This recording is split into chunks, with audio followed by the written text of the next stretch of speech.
Boa noite, seja bem-vindo ao Especial Autárquicas 2013, o programa que lhe dá a conhecer os candidatos da sua região.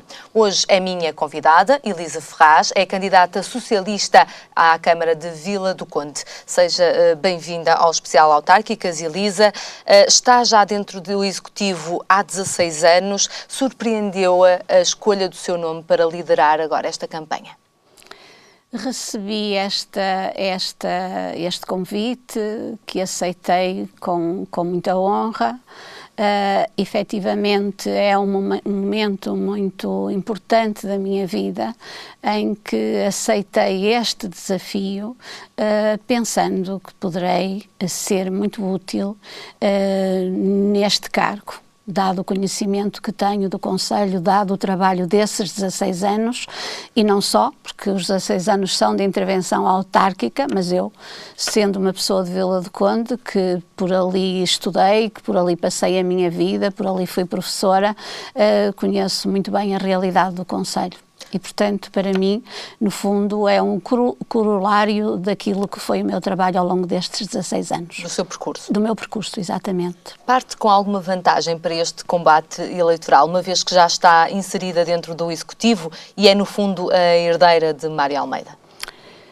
A vantagem, se existe, tem que ver com o reconhecimento do trabalho que temos executado e, portanto, isso para nós é extraordinariamente importante, porque ao longo de todo este percurso, nomeadamente do engenheiro Mário Almeida, como referiu, o que têm contado são as pessoas, é a intervenção em Vila do Conde e ela é bem visível.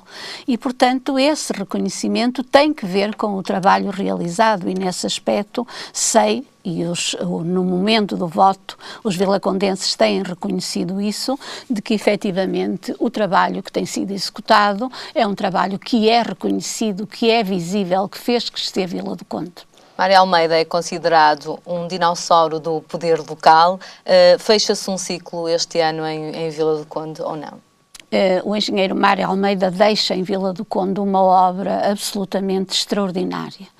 A nossa cidade, eu não me farto de o repetir, cresceu. O nosso concelho é um concelho modernizado, onde efetivamente as nossas freguesias são dotadas de infraestruturas que efetivamente são necessárias, se é obrigatório que existam no mundo atual. E, portanto, é efetivamente, ou deixa efetivamente uma obra extraordinariamente marcante em Vila do Conde. E, por conseguinte, isto terá que ser sempre reconhecido pelos vilacondenses. Mas, como disse, o momento é diferente, vamos partir para um projeto novo, embora baseado exatamente nos mesmos princípios de que, efetivamente, a população e o bem de Vila do Conde está em primeiro lugar. Neste momento é responsável pelos pelouros da educação, cultura, ação social e solidariedade. Se ganhar as próximas eleições, vai manter-se com estes pelouros ou quer ter outros pelouros sobre a sua alçada? É uma pergunta difícil porque eu mesma me interrogo sobre essa questão. Eu vivo com muito entusiasmo todo o trabalho que faço dentro desses pelouros. É-me impossível pensar que deixo um que fico com outro, ou que até poderei ficar com outro tipo de pelouros. E, portanto, provavelmente continuarei com estes pelouros que tenho e dividirei os outros pelo resto da minha equipa. Porque, digamos que essas vertentes que referiu são aquelas que sempre exerci e que têm uma continuidade, tiveram uma continuidade na Câmara relativamente à minha vida anterior. E, por conseguinte, não me vejo a deixar qualquer um desses pelouros, sendo certo de que, efetivamente, temos áreas muito fortes sobre as quais temos que pensar muito bem a nível da equipa. Como por exemplo? Como, por exemplo, as obras, como, por exemplo, as finanças, como, por exemplo, esse tipo são de... áreas fortes, mas estas também são, e complicadas. Muito fortes, diferentes, mais humanistas, se quisermos assim chamar, dentro destas áreas, e, portanto, é todo um conjunto que a equipa tem que pensar. Falou que uma área forte é a área, por exemplo, das finanças. O passivo da Câmara é algo que a preocupa neste momento? Eu penso que o passivo da Câmara, o passivo do Governo, o passivo de Portugal, da Europa e do mundo nos preocupa a todos. Efetivamente, a época que vivemos é muito difícil e todos estamos cientes que o mandato que se avizinha será a esse nível um mandato difícil. Temos que centrar a nossa ação naquilo que é execuível, que é possível, sendo certo que as populações sabem que não podemos prometer aquilo que não podemos fazer. E, portanto, no momento atual, de acordo com as verbas que podemos gerir, iremos fazer o nosso melhor. E é dessa forma que pode ser combatido o passivo, ou seja, menos obra, por exemplo? Se calhar menos obra, mais intervenção a nível daquilo que é a ação social, porque estamos num momento em que há muitas pessoas com problemas muito graves e, portanto, nós temos que intervir a esse nível, nós temos que encontrar mecanismos que facilitem, que minimizem os graves problemas que o nosso país vive, fruto da política do governo, do atual governo, e teremos que ter noção de que o trabalho tem que ser feito muito na base da criatividade, do empreendedorismo e de todas as ações que podemos dinamizar a nível do Conselho para fazer crescer a economia, para voltar a criar os postos de emprego que tão necessários são. Elisa, quais são os alicerces da sua candidatura? Em que é que baseia o seu programa eleitoral? Exatamente nestas duas áreas. A área da intervenção junto das pessoas, hoje isto está na moda, todos os candidatos dizem que é a intervenção dentro das pessoas. Ação social, não é? Exatamente, a ação social. Nós sentimos o privilégio de dizer que temos tido sempre na pessoa, nas dificuldades, nos problemas existentes, nas crianças, nos jovens, nos deficientes, uma ação preponderante, quer de intervenção direta, quer de apoio a todas as instituições e associações que trabalham nestas áreas. E não falei na terceira idade, que também é aqui de importância relevante.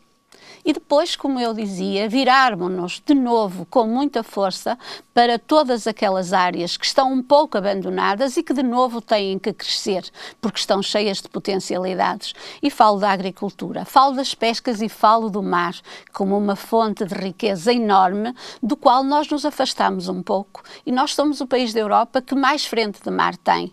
E, portanto, é preciso, efetivamente, investir de novo nestas áreas. O turismo, Vila do Conde tem um potencial enorme a nível do turismo e o turismo a diversos níveis, o turismo sénior, o turismo a nível dos caminhantes de Santiago, cujos percursos passam por Vila do Conde, o turismo a nível dos cruzeiros, porque vai haver um cais de desembarque aqui em Leixões, porque Vila do Conde tem efetivamente potencialidades enormes a nível do seu património que são únicas, que a tornam única, património físico, património a nível da natureza, porque nós temos rio, temos mar, temos montanha, temos um concelho lindíssimo e, portanto, há que investir muito no turismo, vejo isso como muito interessante. Acha que é possível aproveitar, por exemplo, os turistas que atualmente vêm até via Sá Carneiro e que vêm para o Porto e Norte de Portugal, é possível fazer aqui uma sinergia? Vamos fazer um trabalho nessa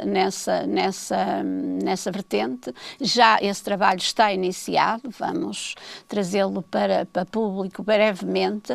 Outro potencial enorme, além destes turistas, é a Galiza. A Galiza, com as afinidades que tem connosco, Vila do Conde, inclusivamente, é geminada com uma cidade espanhola aqui do norte de Espanha e, portanto, há também aí um potencial enorme que iremos desenvolver. E isto são, efetivamente, os pontos fortes para o futuro.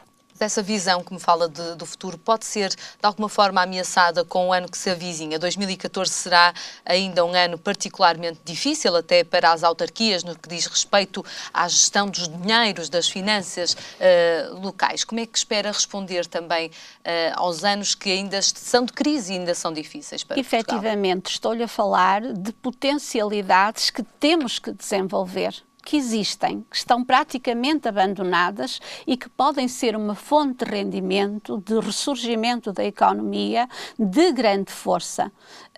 E, portanto, estamos a pensar em atividades que vão emergir neste contexto e para as quais nós temos que desenvolver o existente, que ir buscar de novo aquilo que está praticamente abandonado.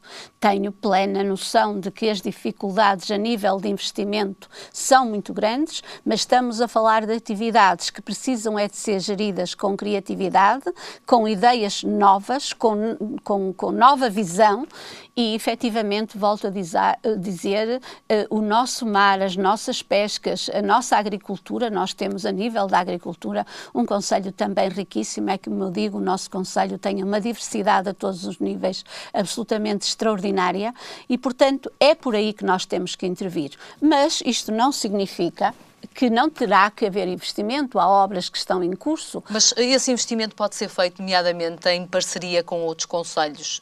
Estou a pensar na Póvoa, pela relação de proximidade. Hoje em dia, cada vez mais, todos os grandes projetos são projetos que têm que ser pensados a nível da área, quer a nível de concelhos vizinhos, quer da própria área metropolitana. E há todo um trabalho que a nível da área metropolitana está a ser feito nas diversas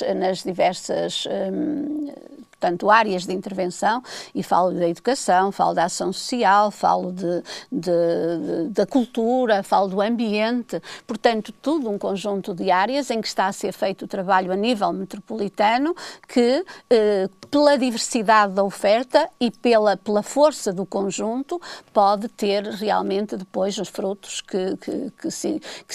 aos quais nos poderemos chegar com maior facilidade.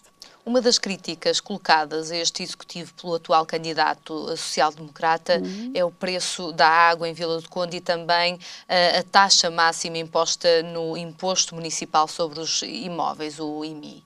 É possível baixar estas tarifas? Também não é correta essa informação que é dada relativamente à taxa da água, porque a nossa taxa, o nosso valor relativamente à taxa da água é um valor semelhante ao dos outros municípios, muito semelhante, vizinhos. Só que, efetivamente,